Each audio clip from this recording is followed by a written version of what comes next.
Everyone, কেমন আছো সবাই? আশা করছি খুব ভালো আছো। আমি রূপা আজকে আরেকটা ফ্যাশন ভিডিও নিয়ে হাজির হয়ে গেছি। দুর্গাপুজো এসে যাচ্ছে, তাই ব্যাক টু ব্যাক অনেক কিছু রিভিউ করছি, কারণ এই সমস্ত কিছুই আমি কিনছি, সেই জন্য এগুলো রিভিউ করছি। কারণ প্রচুর মানুষজনকে গিফট করতে হয়, প্লাস নিজের জন্য কয়েকটা জিনিস কিনছি। তো আজকের ভিডিওতে যে জিনিসটা রিভিউ করতে যাচ্ছি সেটা হচ্ছে শাড়ি। এবার দুর্গাপুজোতে শাড়ি যদি না পরি তাহলে পুজোর লুকটা কিন্তু ইনকমপ্লিট হয়ে যায়, তাই না? মানে পুজোর 4 দিনের মধ্যে একদিন শাড়িটা রাখতেই হয়। তো আজকে সেরকমই কয়েকটা শাড়ি আমি নিয়ে এসেছি রিভিউ করব বলে। আর এই সমস্ত শাড়িগুলো কিন্তু আমি কিনেছি মিশো থেকে, কারণ কম্প্যারেটিভলি ওই একই শাড়ির প্রাইস বাকি যে সমস্ত সাইটস রয়েছে সেখানে একটু বেশি দামের দেখছিলাম, যে কে মানে 150-200 টাকা দামের ফারাক রয়েছে। তাই ভাবলাম মিশো থেকেই নিই, কারণ আমি এই টাকাটা এক্সট্রা কেন পে করতে যাব, তাই না? এখানে আমি 4টে শাড়ি রিভিউ করব আর তোমাদেরকে দেখাবো। তো চলো শুরু করা যাক আজকের আরেকটা ফ্যাশন ভিডিও। এই চ্যানেলের ভিডিওগুলো যদি তোমাদের ভালো লাগে তাহলে সাবস্ক্রাইব করে তোমরা আমার চ্যানেলের মেম্বার হয়ে যেতেই পারো। সবার প্রথম যে শাড়িটা তোমাদেরকে দেখাচ্ছি সেটা হচ্ছে একটা মলমল শাড়ি। আমার মা মলমল শাড়ি পরতে ভীষণ পছন্দ করে, তো সেই কারণে মায়ের জন্য কিনেছি ব্যাক টু ব্যাক 2টো মলমল শাড়ি। কারণ মা বেশি ভারী শাড়ি পরতে পারে না, একটা বয়সের পরে ভারী শাড়ি পরতে ভালোও লাগে না, তো সেই জন্যে এই শাড়িটা কেনা হয়েছে। আর এটা হচ্ছে একটা গ্রিন কালার, আই গেস গ্রিনের সাথে ব্ল্যাকের কম্বিনেশনওয়ালা একটা শাড়ি। শাড়িটা ভীষণ লাইট ওয়েট, খুবই কমফোর্টেবল। আর এই শাড়িটার সাথে কিন্তু ব্লাউজ পিসও রয়েছে। এটার দাম তোমরা সাইডে দেখতে পেয়ে যাবে। এই শাড়িগুলো রেগুলার ওয়্যারের জন্য যেরকম ভালো, সেই রকম বাড়িতে যদি কোনো বয়স্ক মানুষ থাকে তাদেরকে তোমরা পুজোতে গিফট করতেই পারো, কারণ বয়স্করা ভারী শাড়িটাকে একটু অ্যাভয়েড করে, তাই তাদের জন্য এরকম ধরনের শাড়িগুলো কিন্তু ভীষণ আইডিয়াল। আর যদি পুজোতে নিজেরাও একটু স্টাইল মারতে চাও এরকম ধরনের হ্যান্ডলুম শাড়ি পরে, তাহলে পরতেই পারো। এর সাথে সিলভার জুয়েলারি কিন্তু ভীষণ ভালো লাগবে।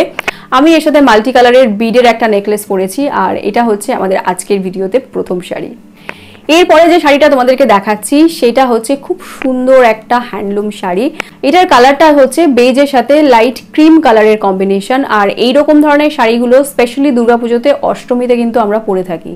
এই শাড়িটার সাথে কিন্তু এর ব্লাউজ পিসও রয়েছে। ব্লাউজ পিসটা খুবই সুন্দর, যদিও এখনো পর্যন্ত সেটা বানানো হয়নি, তাই এর সাথে আমি এই রেড কালারের ব্লাউজটা দিয়ে পরেছি, যদিও এই ব্লাউজটাও কিন্তু আমি মিশো থেকেই কিনেছি।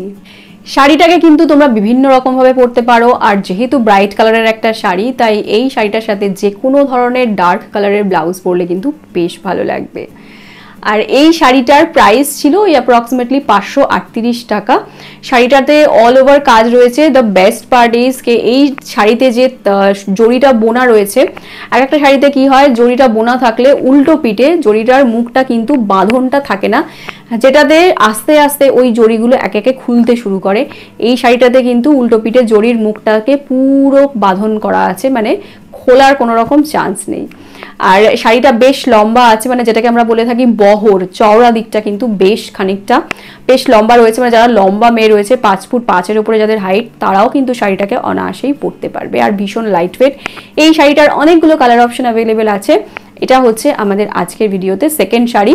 শাড়িগুলো যদি তোমাদের পছন্দ হয় তোমরা এখান থেকে স্ক্রিনশট তুলে নিয়ে গিয়ে মিশোতে আপলোড করলেই দেখতে পেয়ে যাবে।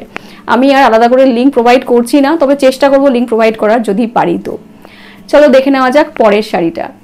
এরপরে যে শাড়িটা তোমাদেরকে দেখাচ্ছি সেটা হচ্ছে আরও একটা মলমল শাড়ি। আর এই প্রিন্টটা কিন্তু ভীষণ পপুলার। আজকাল টিভি সিরিয়ালগুলোতে কিন্তু যে সমস্ত লিড অ্যাক্ট্রেসরা রয়েছে বা সাইড রোলে যারা আছে, তারা কিন্তু এইরকম ধরনের মলমল শাড়িগুলো ভীষণ পরছে। আর এই প্রিন্টটা তো ভীষণ পপুলার। তুমি বিভিন্ন রকমের সিনেমা থেকে শুরু করে অ্যাডসে বা ইনস্টাগ্রামে অনেক কাউকে এই প্রিন্টটা পরতে দেখেছো হয়তো। এটা হচ্ছে হোয়াইট আর ব্লু কালারের কম্বিনেশনওয়ালা একটা ব্লক প্রিন্টের শাড়ি। এই শাড়িটাও ভীষণ সুন্দর, আর এটাও মার জন্যই কেনা হয়েছে গিফটিং পারপাসে। তো মাকে আমার দিদি গিফট করবে বলে এই শাড়িটা আমরা অর্ডার করেছিলাম মিশো থেকে। আর এর সাথেও ব্লাউজ পিস রয়েছে। শাড়িটা দেখতে খুব সুন্দর, খুব লাইট ওয়েট। আর শাড়িটার এটারও একটা ভালো অ্যাডভান্টেজ হচ্ছে যে এই শাড়িটারও কিন্তু বহরটা, মানে চওড়া দিকটা অতটা ছোট নয়। নর্মালি মিশোর শাড়িগুলোর একটা প্রবলেম থাকে, বহরগুলো ছোট হয়, কিন্তু এই শাড়িটা সেরকম কোনো সমস্যা নেই। তো এটা হচ্ছে আমাদের আজকের ভিডিওতে আর একটা শাড়ি। এরপরে যে শাড়িটা তোমাদেরকে দেখাচ্ছি এটা হচ্ছে জর্জেটের উপরে চিকনকারি কাজ করা একটা শাড়ি। এটা আমি নিজের জন্য কিনেছি। কালারটা আমার ভীষণ ফেভারিট একটা কালার, খুব চকচকে কালার নয়, আবার একদম ডাল কালার নয়। জর্জেটের উপরে হোয়াইট কালারের সুতো দিয়ে চিকেনকারি কাজ করা রয়েছে, আর পিছন দিকটাতে কিন্তু গিট্টি বাঁধা রয়েছে, মানে খুলে যাওয়ার কোনো চান্স নেই। এটা একটু কস্টলি, আর এটার স্ক্রিনশট আমি এখানে দিয়ে দেবো, দেখে নিতে পারো তোমরা যে কোন ব্র্যান্ড থেকে এই শাড়িটা আমি নিয়েছি। শাড়িটা বেশ লম্বা, আর এই শাড়িটার ব্লাউজ পিসও রয়েছে। ব্লাউজ পিসটাতে কিন্তু কাজ রয়েছে, হাতের কাছের যে বর্ডারটা প্লাস ব্লাউজের নিচের দিকে যে বর্ডারটা সেটা দেওয়া রয়েছে। তো সেটা দিয়ে আমরা খুব সুন্দর ডিজাইন করা একটা ব্লাউজ বানিয়ে নিতে পারি। এটা আই থিঙ্ক নবমীর দিনকে পরা যেতে পারে, বা অষ্টমীর সন্ধ্যেবেলা যারা একটু ব্রাইট কালারের শাড়ি পরতে চাইছে তারাও এরকম ধরনের শাড়িগুলো পরতে পারে। শাড়ির জর্জেটের যে ফ্যাব্রিকটা সেটা যথেষ্ট ভালো। আর এইটা হচ্ছে আমাদের আজকের ভিডিওতে আরেকটা শাড়ি। ফাইনালি আরেকটা শাড়ি তোমাদেরকে দেখাচ্ছি, এটাও কিন্তু একটা মলমল শাড়ি। আর এই শাড়িটাও কিন্তু আমার মার জন্যই কেনা হয়েছে, মানে আমার মা মলমল শাড়ি পরতে খুবই ভালোবাসে, মলমল ছাড়া আর কিছুই পরে না, সেটা বাড়িতে হোক বা বাইরে হোক। তো এটা আমার আরেক দিদি আমার মাকে গিফট করবে বলে কিনেছে।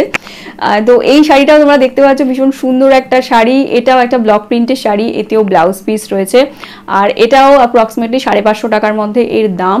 এই শাড়িগুলো কিন্তু ডেইলি ওয়্যারের জন্য দুর্দান্ত। আমাদের কলকাতাতে এখন যেরকম ধরনের গরম পড়ছে, যারা রেগুলার নিত্যদিন শাড়ি পরে তাদের জন্য কিন্তু এই শাড়িগুলো ভীষণ আইডিয়াল। কারণ আগের যে পুরনো তাঁতের শাড়িগুলো, সেই শাড়িগুলোর পাড়গুলো হেভি হওয়ার জন্য অনেকেই পরতে পারে না। আমার মার আলমারিতে এরকম তাঁতের শাড়ি অনেক পরে আছে, যেগুলো মা একদম হাতই লাগায় না, শুধু এই মলমল শাড়িগুলোকেই পরে। তো এটা হচ্ছে আমাদের আজকের ভিডিওতে আরেকটা শাড়ি। তো বন্ধুরা, এই ছিল আমার আজকের ভিডিও। কয়েকটা শাড়ি যেগুলো মিশো থেকে কিনেছি রিভিউ করে তোমাদেরকে দেখালাম। ভিডিওটা কেমন লেগেছে আমাকে জানিও। ভিডিও রিলেটেড তোমাদের কাছে কোনো প্রশ্ন থাকলে কমেন্ট বক্সে কমেন্ট করে জিজ্ঞাসা করতে পারো। আজকের জন্য এই পর্যন্তই, টাটা।